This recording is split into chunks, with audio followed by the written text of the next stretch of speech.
it went quite long. Is that does that give the impression that the meeting was tense? And can you give us a sense of what you talked about? To translate. Translations always take longer. Yeah, and give us a sense of what you talked about. Well, we talked a lot about the visit in September. And that was really the gist of it. It's just to create the groundwork for another positive visit. I think President Xi will have a very positive visit when he comes to Washington. Look, these are the two most powerful countries in the world, particularly economics. But also, I mean, we have to have a relationship, and obviously there are areas of great differences. Both sides will acknowledge that. We'll have to work through those, and I think these differences will exist for the foreseeable future. And our job is to sort of manage those so that they never get out of control. We're obviously always going to defend our national interests, and I expect they'll do the same as they define it. But I think there are some areas of potential cooperation. So the work we need to do between now in September is to identify what those areas are so that we can lay the groundwork for a very positive visit to Washington and in September. And so we talked a lot about that. Was there disagreement on election interference? We didn't discuss that topic. Mr. Secretary, are China and Russia giving targeting information to Iran? These last few attacks have been very devastating to U.S. troops. Look, all I would say is that, anytime you're in a combat zone like that, there's danger associated with it. I mean, at the end, this actually proves the point that this is what Iran has been investing its money in for the last 20 years. But are China and Russia giving targeting information? I'm not going to discuss that other than to say that nothing that's happened, nothing that China has done has in any way changed the trajectory of of what you're seeing in terms of the conflicts we're having with Iran. And in fact, in some cases, they've actually been quite cooperative. With regards to what they potentially could have done but didn't do. I think the Chinese, and I'll let them tell you, but I don't think they're big fans of what Iran is trying to do in the Straits. In fact, they've said so publicly that they oppose tolling or any sort of restraint on freedom of navigation in the Straits. And, we hope they'll continue to say that, and it's important that other countries say that as well. President Trump was asked a similar question. I'd like to pose it to you. Is the U.S. strategy to strike Iran into submission? And why do you think Iran is not giving in right now? Well, look, the United States is, Iran's in a lot of trouble. I mean, at the end of the day, they obviously don't have a free press that reports on for example, you guys will report on, the impact it's having on the U.S. economy and gas prices and this and that. They don't have that in Iran. But I can tell you they're facing hyperinflation, runaway inflation, high food costs. These are all pre-existing. They've all gotten worse. They've suffered a tremendous amount of damage to their military infrastructure, but they've also spent 20 years taking every penny they have and not spending it on their country. They spent it on sponsoring terrorist groups and building up their missiles and their drone systems. And this is what you're seeing them use now, which is greatly diminished, is exactly the conventional shield that they were going to hide behind to pursue a nuclear program and challenge the world to do anything about it or face the wrath of what they were doing. A year from now, Iran would have had so many missiles and drones that they would have been behind a conventional shield that would have given them immunity to do whatever they wanted. So right now, however, I can just say here's what's happening. It's pretty straightforward. Ships are trying to go through the Straits and they're getting blown up. Commercial ships are going through the Straits and they're being blown up. The United States is defending that shipping and in addition is targeting the places that are launching against those ships to continue to degrade Iran's ability to target and harm global shipping. So that's what's happening here. And that's what we're focused on. You mentioned this morning that Iran isn't keeping its commitment. So even if MOU is revived, what can be done to yield different results? Well, look, all these things are compliance-based, right? I mean, if you make a deal, if you sign on to an agreement and then you violate the agreement's no longer valid. That doesn't mean you can't have a future agreement, but ultimately that future agreement will have to be judged on whether or not you're complying with the conditions. And that deal called for the opening of the Straits, free and fair navigation. In fact, they were supposed to put out a statement to that regard a week and a half ago. And instead, on the day they were supposed to put out that statement, instead of doing that, they targeted and blew up or hit a ship. So we remain open to diplomacy. We remain open to working it out in a negotiated way. But right now, they don't seem to be serious about that. And so we're going to continue to protect shipping. We think other countries should join us in that endeavor. We don't need them to, but they should, because they're more impacted by it than we are. And at the same time, we are going to, when the opportunity presents itself, degrade their ability to target global shipping. China's been sending its Coast Guard. The what now? China's been sending its Coast Guard in toward Taiwan, doing patrols near Taiwan. I know the U.S. has said this has been destabilizing. Did you raise that with Wang? It always comes up in every one of our meetings because we obviously disagree with those actions. And we actually think that they run contrary to the spirit of what we're trying to work out with them. with regards to strategic stability. But the bigger point to make in that regard is that the U.S. will continue to, we're never going to accept that international waterways are somehow under the control of other countries. We'll continue to sail through international waterways and freedom of navigation efforts of that kind, and we'll continue to live up to our commitments, for example, with the Philippines and other countries in terms of the treaty commitments that we have. Again, it speaks to areas of disagreement when it comes to our policies with China. Those need to be managed very carefully, because obviously a conflict, be it economic or otherwise, between the U.S. and China would have a dramatic global impact. So the difficult job of geopolitics and foreign policy is managing your differences and not doing anything that runs contrary to our national interests, but at the same time trying to avoid conflict that could lead to something really catastrophic for the world. And I think we have an obligation to do that, which is why it's important for us to continue to talk to China, irrespective of our differences. It's important to, if you go back to the height of the Cold War, even in the height of the Cold War, even in its most tense moments, the United States and the Soviet Union were communicated, at least at a military-to-military level and even at a diplomatic level. And in many ways that prevented catastrophe. So I'm not saying we're at that stage with China, but what I am saying is it would frankly be reckless and irresponsible for the U.S. and China not to have a relationship, given the impact our countries have on the global economy and on the world. Did you discuss with China, with Minister Wang, the working group, or any more details of the Board of Trade, Board of Investment? Yes, we did. Areas? We did, and we're moving towards implementation of that, and I think that's one of the potential, concrete deliverables that we can have before September, when that visit happens. And again, those are good ideas, and they come in the aftermath of the visit we took to China earlier this year, and so we did discuss that, yes. Russia's Lavrov revealed that he's going to be meeting with you tomorrow. Yeah. If that happens, are you going to press him on Ukraine, or are you simply No, we're going to, I don't know if the term is press him, we're going to talk about it. Obviously, the war in Ukraine, I think, has in many ways impeded the ability of Russia and the United States to find areas of agreement on other topics. That doesn't mean we won't seek to find other areas of potential cooperation. But by the same token, we'd like to see that war come to an end. We think it would be good for Russia if that war came to an end.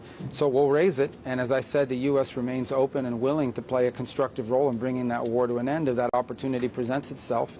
And it might. We're open to it, to playing that role, because we think right now, and I think the Russians would agree, we're probably the only country in the world that can play that role in trying to bring that to an end. What kind of role is the U.S. playing right now in doing that? I mean, there's still some kind of quiet talks going on, or outreach? Well, I think that you've seen kind of fall off a little bit over the last few months.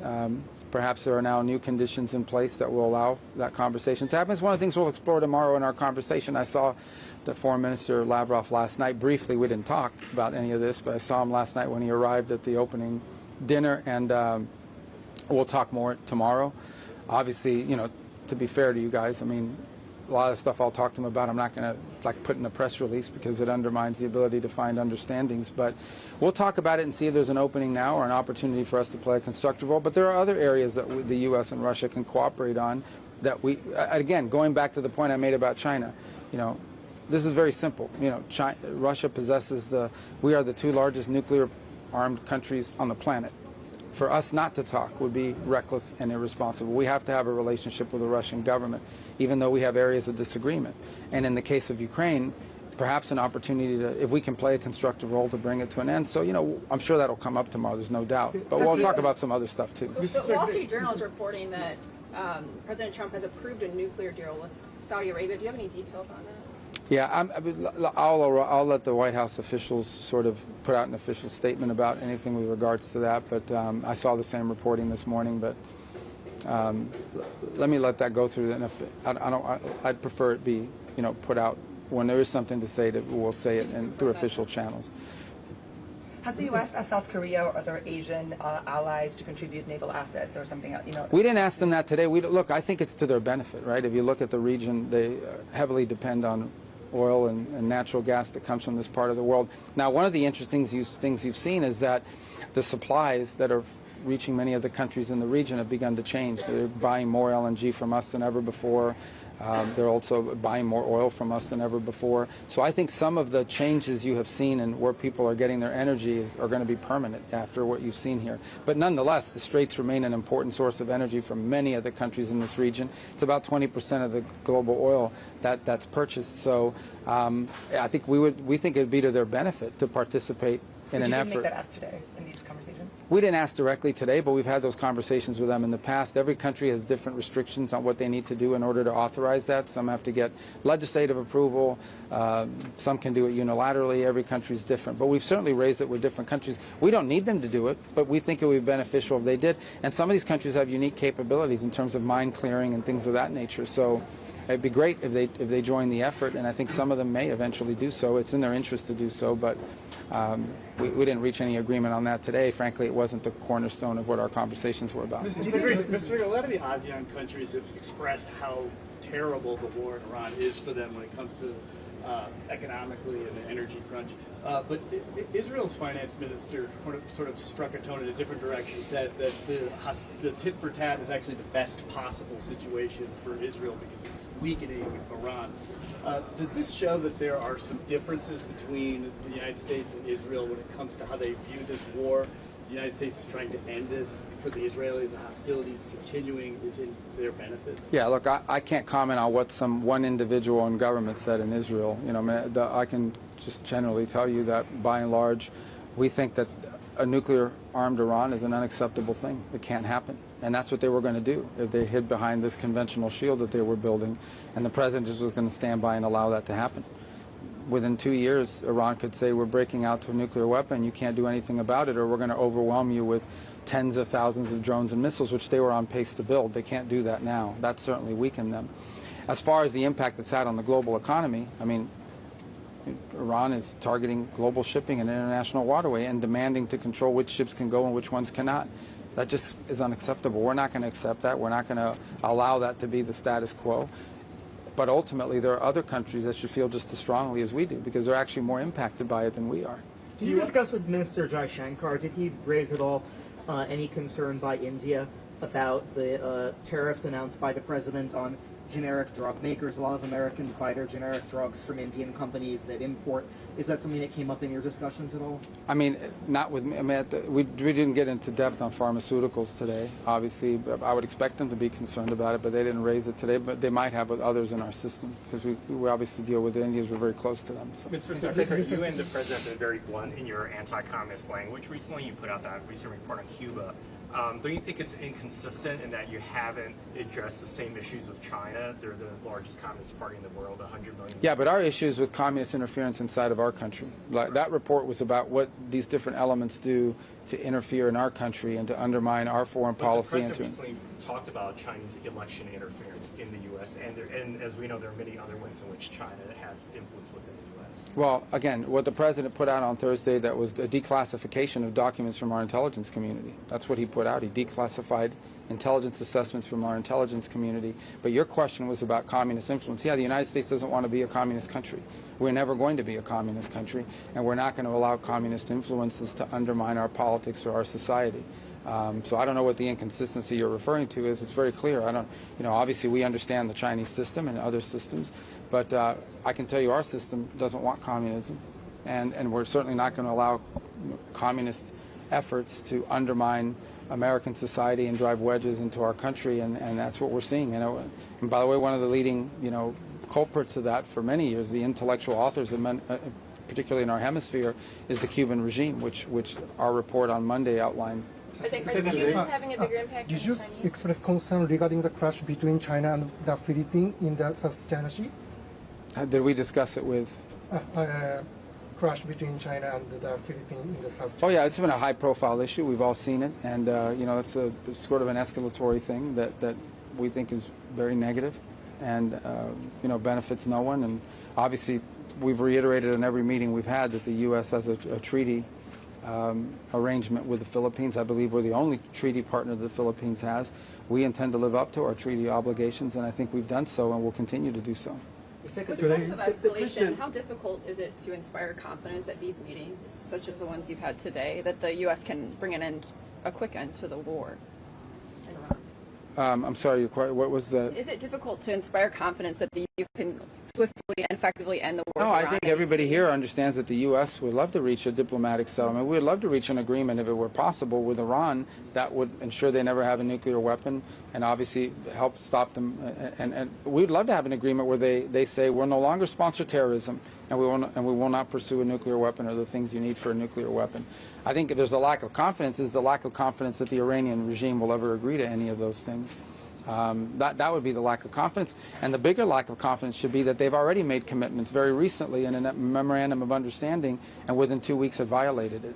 So I think if there's any undermining of confidence, it's confidence that the Iranian system, as it currently is structured, can reach an agreement. And so you wonder whether they're serious about an agreement in the short term. But look, the president always prefers to negotiate and reach a deal on these things.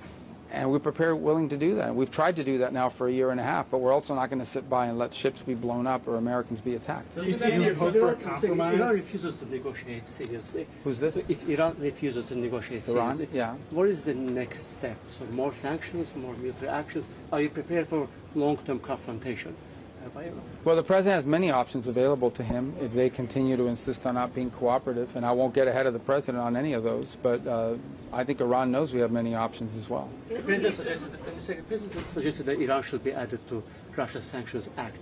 Is this kind of acknowledgement of Moscow-Tehran growing alliance? Of what now? Are you guys acknowledging this growing alliance between the two? Because you're suggesting to add Iran to Russia's Sanctions Act. Oh, I just think the president views as a legislative vehicle that's going to pass in Congress and provides him more authorities to impose higher economic costs on Iran if it's necessary to do so. So I don't think it has.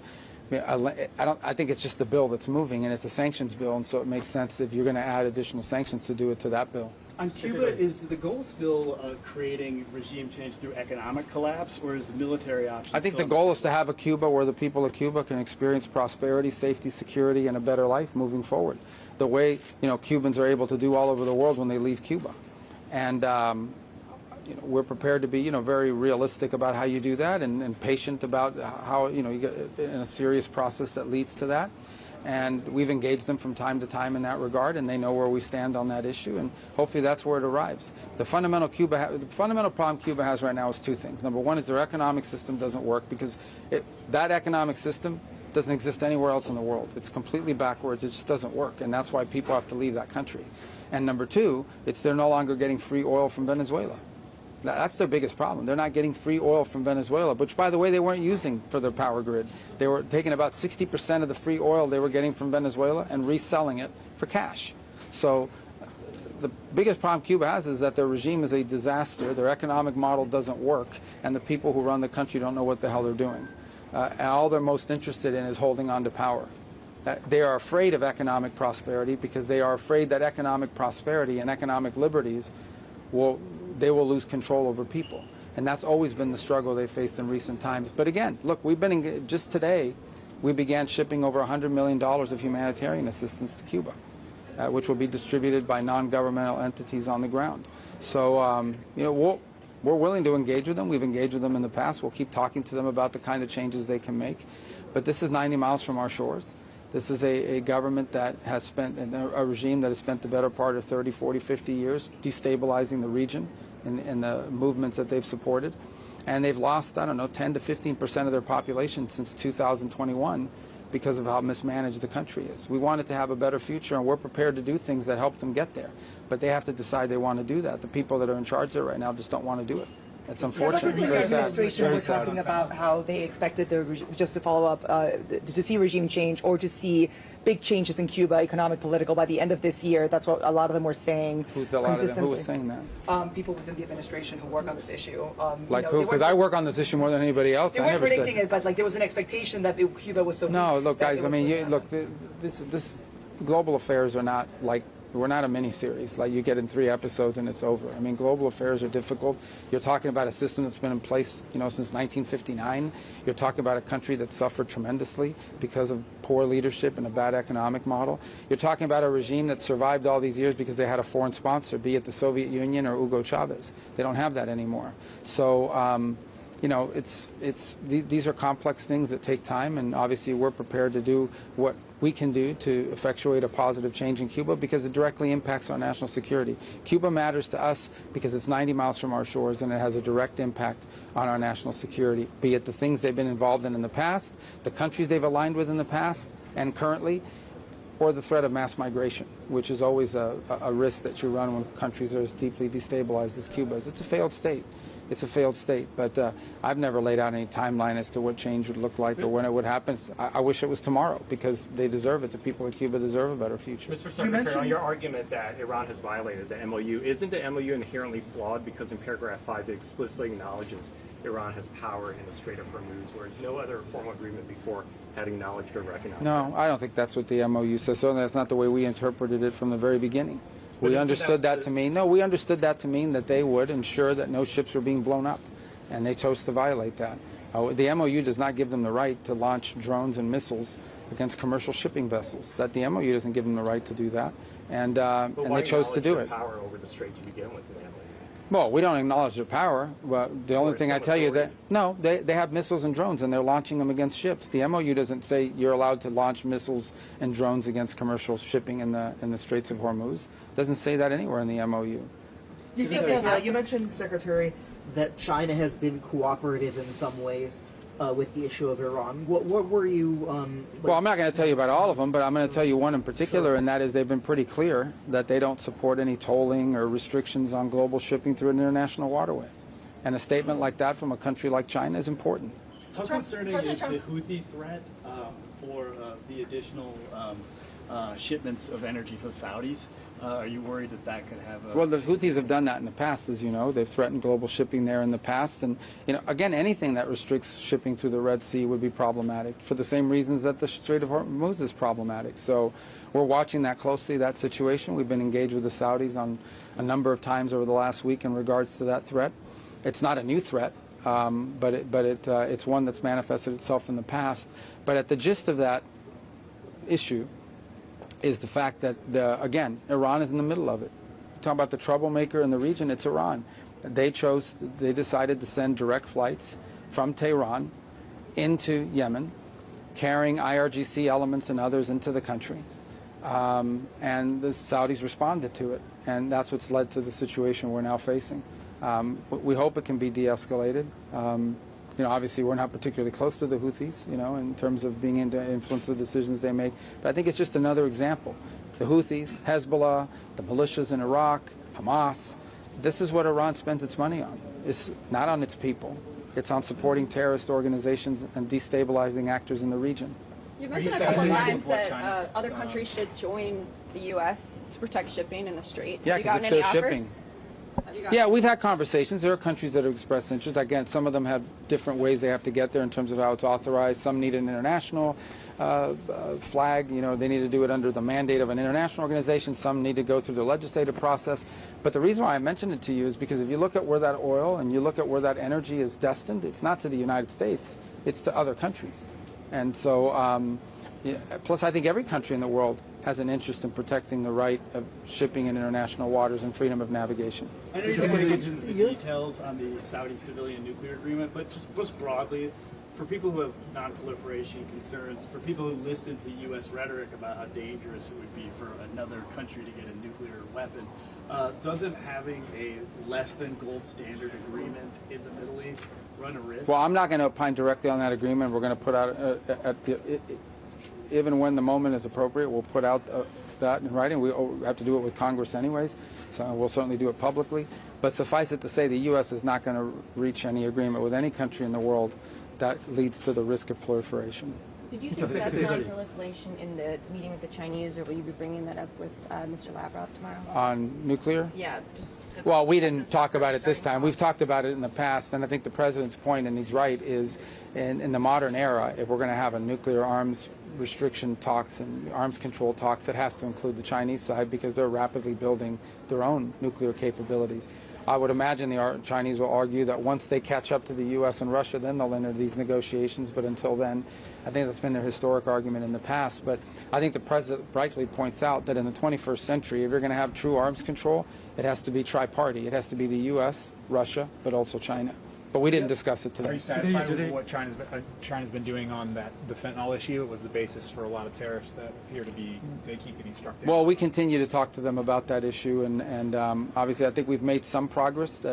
Some of the commitments that they made in earlier this year, they've begun to live by. Others remain a work in progress, and I know that as recently as today, our law enforcement is visiting China, and we've had their law enforcement come to Washington earlier in the year. So we remain engaged with them, and ultimately we think in the long term this poses a threat to China as well. So I would hope that they would have an interest in being cooperative, because in the end these same elements that are shipping fentanyl precursors all over the world will eventually do the same, if they're not doing it already, inside of China and their neighboring countries. So it's a work in progress, but I think we've made some progress on that front, but not entirely where we need to be. Today you met with Japanese foreign minister. Yes. And China has been its economic and military pressure on Japan. So how do you see the worsening of Japan-China relationship? How do you view the worsening? Oh, the worsening, yeah. So look, I mean, obviously we're very close to Japan. We understand what they're facing right now. They're facing, real restrictions, export controls, and all sorts of things. And obviously, you talked about some of the aggressive measures that have been taken. It's a troubling trend. I don't think that China-Japan relations are at their high point right now. We're very close to Japan. We have treaty obligations with Japan. We have deep history of cooperation with Japan, and that's going to continue. But we see it with concern. After securing 1 American's release from Iran last week, can Americans expect more detainees to come home, including colored? I think they should all be home. I'm not going to predict or prognosticate what others we may see released, but we would like to see them all the wrongfully detained people released, not just from Iran, but all over the world. But it'll always be a priority in our conversations, even when those restart. How's that channel working? There's so much hostilities, literally, between Iran and the United States. Yet you Which channel? The channel to get wrongfully detained people out. Obviously, just for some success. How is that happening amidst this warfare going on? Yeah, I mean, look, I think that's a valid point. I mean, we were fortunate to see one instance in which one person who shouldn't have been there should not have been held there was released. We'd like to see more. It's a feature of our conversation with them. It would obviously be easier to have that conversation if some of these other things weren't ongoing. But I think the fact that we're even detained to begin with speaks volumes as to the nature of the regime that we're dealing with. But yeah, I mean, it's not the most productive moment for it, but we're very fortunate and blessed that lady got out, because she never should have been held in the first place. Mr. Secretary, is there anything you can tell us about the pending U.S. arms sale to Taiwan? I'm sorry? Well, there was one late last year, and the other one continues to be under review. As I said, we had the largest single sale ever in December. So it's not like nothing has happened, but there's a second pending sale that's been notified to Congress, but it's still undergoing a review internally. Why is it under review? Your State Department. Well, there's a lot of reasons. I know, but there's a lot of reasons why arms are under review, and that includes, we have to look at our own stockpiles. We have to look at the availability of whatever it is we're promising to do. As you know, there's a huge effort on our part to restart our defense industrial base and restart its ability to produce. People ask this all the time. I mean, we made very extensive sales and have continued to make sales, for example, to Ukraine. And before that, we gave them to Ukraine. So all these things have an impact, and we do have our own domestic needs that have to be balanced with whatever